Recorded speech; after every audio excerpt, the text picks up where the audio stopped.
News.mc on Monaco Info is brought to you by Monaco Legend Properties.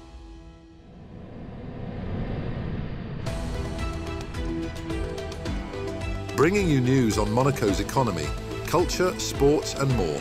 Welcome to News.mc, your English rendezvous on Monaco Info.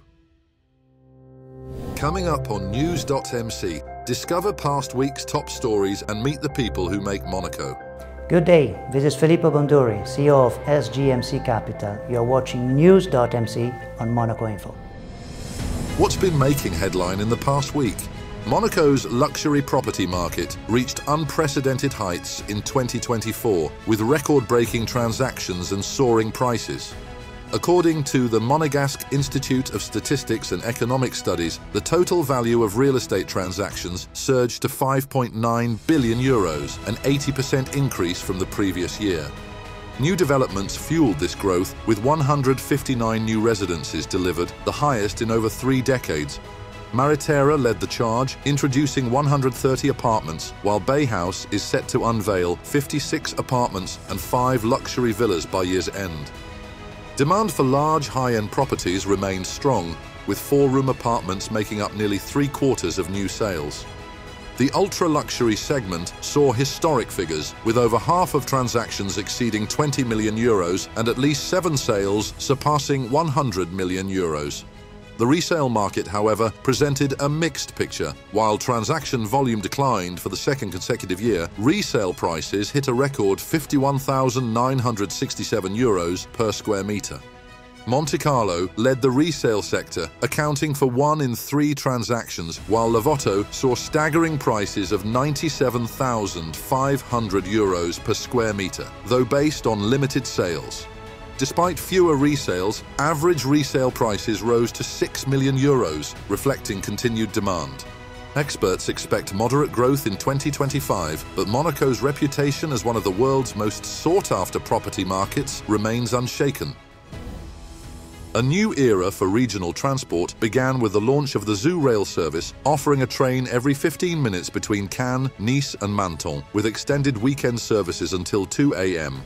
The initiative, unveiled at Nice train station on February 14th, brings 226 million euros of investment into modernised trains and upgraded infrastructure, aiming to ease congestion and improve connectivity. Monaco has played a crucial role in this development, with Interim Minister of State Céline Caron-Dagioni reaffirming the Principality's commitment to optimising mobility for commuters and visitors. The Monegasque government has provided financial backing for targeted routes, particularly between Cannes, Monaco, Menton and Ventimiglia, while also supporting a new maintenance centre in Saint-Roch to enhance efficiency. Regular performance reviews will now take place every 3 months to track usage and service improvements. The Zoo network marks a major milestone in strengthening transport across the Côte d'Azur. The 5th edition of the Port Hercule Regatta on February 16th saw 250 rowers from 18 regional and international clubs compete in Monaco's waters, including Spanish, Italian and British contingents as part of the Eurometer Challenge. The 6-kilometre course, featuring a 3-kilometre loop and 3 buoys, provided an exciting test of endurance and strategy. The J16 4-man crew from the Monaco Nautical Society also secured a strong win, demonstrating the depth of talent within the club. Ideal weather and an international atmosphere contributed to the regatta's success, with many competitors using it as a warm-up for the French Championships. The Monaco Nautical Society reaffirmed its dominance in French rowing, making the 2025 edition a resounding success. Thomas Brezo, president of Monaco's National Council, led an official visit to Montenegro from 17th to 19th February, reinforcing interparliamentary relations between small European states. Upon arrival in Podgorica, Brezo and his delegation, including Guillaume Rose, executive director of the Monaco Economic Board, were received by Montenegro's vice president Nicola Camaj. The visit featured discussions with Montenegro's parliamentary and government officials, including President of the Parliament Andrija Mandic, President Jakov Milatovic, and Prime Minister Milojko Spajic. The primary objective was to enhance bilateral cooperation in governance, economy, and sustainable development, while also considering a potential formal cooperation agreement between the two parliaments. Key areas of discussion included marine conservation, anti-money laundering efforts, sustainable tourism, and economic diplomacy. Bredzo highlighted the importance of small states working together to amplify their influence on international decisions. The trip also laid the groundwork for a business initiative in 2026 aimed at fostering commercial partnerships between Monaco and Montenegro. The Monte Carlo Opera brought Richard Wagner's The Rheingold to life, delivering a grand spectacle at the Salle Garnier with 4 performances between February 19th and 25th. Conducted by Johannes Kalitzka and directed by Davide Livermore, this groundbreaking production combined innovative musical direction, giant screens, and stunning special effects. A key highlight of the production was the use of historical period instruments, adding authenticity to Wagner's dramatic score. The staging blended traditional and modern elements, transporting audiences into the world of mythology, power, and destiny that defines Wagner's iconic Ring cycle. With its revolutionary approach, this production reimagined the Rheingold for contemporary audiences while staying true to Wagner's artistic vision. Combining cutting-edge technology with historical craftsmanship, the performance delivered an unforgettable opera. For Monaco's opera enthusiasts, the Rheingold has been a season highlight, blending Wagner's powerful orchestration with a breathtaking theatrical experience. 1 year after its opening in January 2024, the Beausoleil motorway slip road has significantly reduced traffic congestion at Monaco's main entry points. Around 3,000 vehicles now use the slip road daily, alleviating pressure on La Turbie and improving traffic flow on the A500 motorway. The project has achieved its objectives, with tunnel closures on the A500 decreasing by 70%. Residents and officials report smoother commutes and improved quality of life, particularly in La Turbie, where village congestion has nearly disappeared. Designed with environmental and architectural harmony in mind, the ramp integrates seamlessly into its historic setting near the Trophy of Augustus, with 700 new plants enhancing the landscape. Monaco has been officially designated as the World Capital of Sport 2025, with His Serene Highness Prince Albert II presiding over a signing ceremony on February 18th at the Prince's Palace. The event, attended by senior Monegasque officials and Association of European Capitals of Sport representatives, marked a key moment in the Principality's sporting history. His Serene Highness Prince Albert II emphasized Monaco's commitment to ethical, sustainable, and inclusive sports development, reinforcing its global reputation in sports governance and promotion. As World Capital of Sport, Monaco will host numerous events in 2025, including the 40th anniversary of Stade Louis II, showcasing its dynamic sporting culture. AS Monaco fought bravely in a thrilling Champions League playoff against Benfica on Tuesday, February 18th, drawing 3-3 in Lisbon but falling short on aggregate. Despite missing key players, the Red and Whites dominated large spells of the match, with goals from Minamino, Ben Seguir and Eleni Kena keeping their hopes alive. However, Benfica equalised late through Kukçu, sealing Monaco's elimination despite their spirited performance. A VAR overturned penalty in stoppage time added to the drama, but the Monegasques ultimately bowed out with pride. Their focus now shifts to domestic competition, with a crucial match against Lille up next. Next up, our exclusive interview with the personalities making the Principality.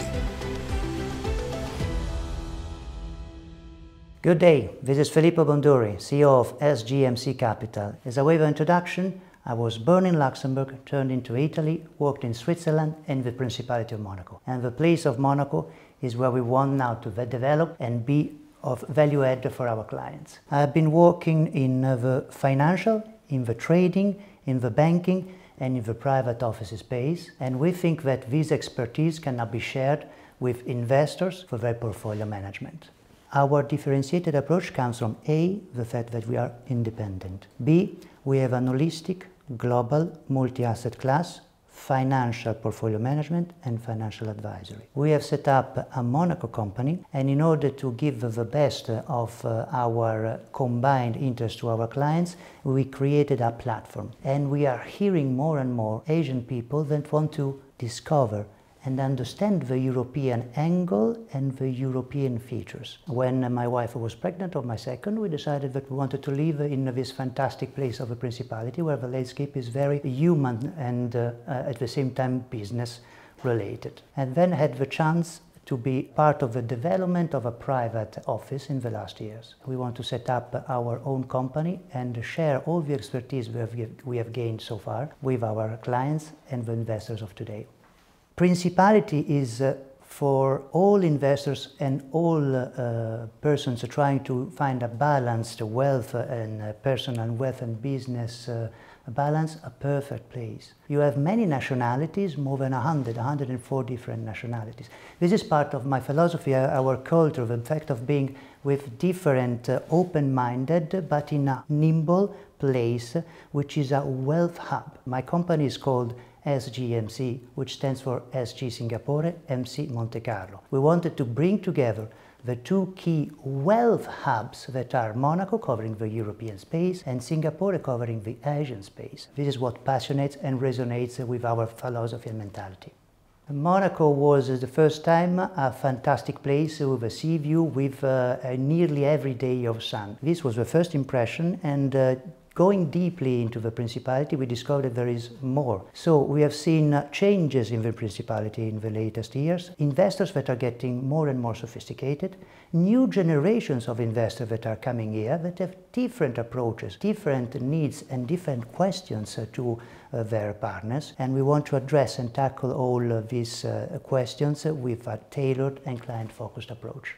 The joyful of being right in front of the Riviera, the fact that you can go up and walk with a pleasant sea view and do it with proximity, the fact that you could move within different places in the Principality with a walking distance, this is very effective, and this gives a very good impression into one's mind when you discover the Principality.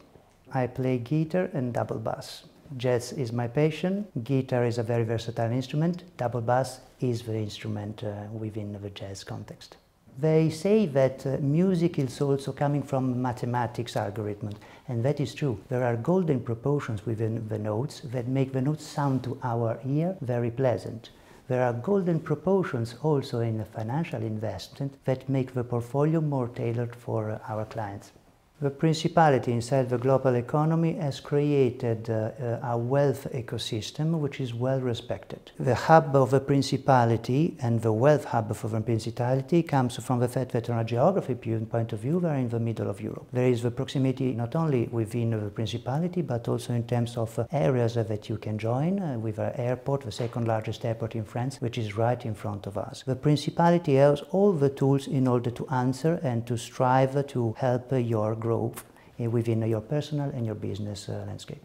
The reasons that pushes today's investor to think about different locations and to eventually choose the Principalities are multi-layers. There is the security, there is the proximity as we mentioned, there is the lifestyle that we have to bear in mind. Many entrepreneurs and many investors have been living in different places, and each place has specific plus and minus. There are no perfect place to be. It depends what you are looking at. It depends on your family position. It depends on your business position. It depends on the balance that you want to create within these two. It depends also on the enforceability of the law. It is a function also of who is governing that law at a given time and who probably enough will be governing the law in the future ahead, and if the law is respected across time. The Principality tackles all this future and has a good advantage compared to many other areas. We think that Singapore and Monaco are the key wealth creation hub for Asia and Monte Carlo. This is why we have created to be in the Principality and in Singapore. We have created individual companies that join their forces and can cover a multi-asset class instrument and portfolio management, and can deliver to investors and to the client a deep expertise. We definitely want to be a bridge Europe-Asia. That's all for today. Thank you for watching News.mc, your English rendezvous on Monaco Info. Discover the full interview and more stories on our websites news.mc and monacoinfo.com. Next week, we will receive Frédéric Goertz, president of SEMA, Club des Entrepreneurs Monégasques en Afrique. This show is intended to provide a summary of the past week's top stories for the English-speaking audience. For daily and real-time news updates in English, please visit news.mc and subscribe to our free daily newsletter. For French news, visit monacoinfo.com. This show was brought to you by Monaco Legend Properties.